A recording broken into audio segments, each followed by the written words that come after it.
Sono ovunque, in mezzo a noi, si nascondono tra la gente normale. Chi sono realmente gli immigrati e quanto costano al popolo italiano? Lo Stato paga ogni giorno 35 euro a ogni immigrato. Lei è d'accordo?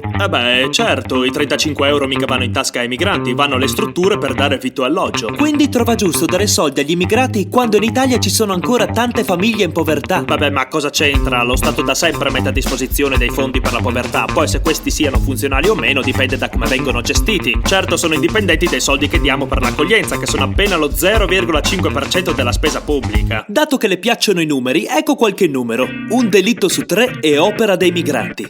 Io non sono razzista, ma è evidente che gli immigrati provengano da popoli meno civili del nostro. Ma non è una questione di civiltà e di costume, ma di condizione economica. Chi fugge dal proprio paese lo fa per disperazione e la povertà, quella sì, da sempre stimola la criminalità. Sta difendendo persino quegli immigrati che violentano 2 donne su 5. Sarà contento di sapere che tutte le donne violentate da stranieri sono esse stesse straniere, quindi almeno in questo campo non rubano il lavoro ai violentatori italiani. Mi sembra una battuta di pessimo gusto. Sì, mi scusi. Però dai, almeno quello. Perché sappiamo bene che la grande migrazione ha provocato la perdita di milioni di posti di lavoro. Come ti chiami? Giacomo. E che lavoro vorresti fare da grande? L'astronauta. Esagerato, un lavoro più fattibile. Il calciatore. Dai, un lavoro vero. Lo chef. Più umile. Il cameriere? Più umile, ho detto. Mettiamo che tu voglia raccogliere pomodori sotto il sole 12 ore al giorno a 2 euro all'ora, ok? Ok. Ebbene sappi che di questi tempi, a causa dei migranti, sarà un po' più difficile realizzare il tuo sogno.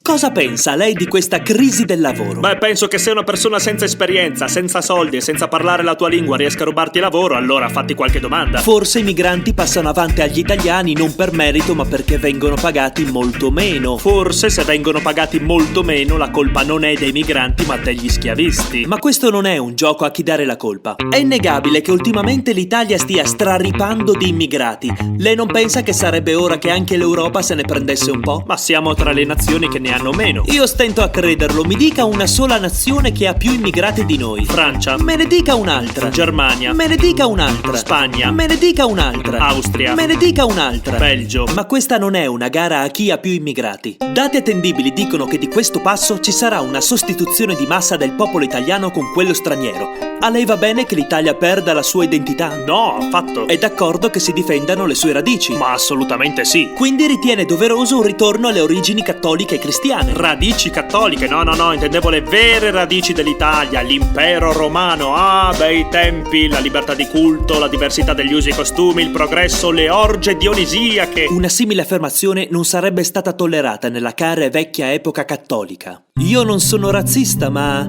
amo il mio paese. E se l'Italia va a rotoli, io non ho paura di dare la colpa a qualcuno che non sia italiano. E non ho paura di difendere il mio paese dalle persone che mi dicono lo minaccino, soprattutto se queste sono povere, indifese e ben riconoscibili.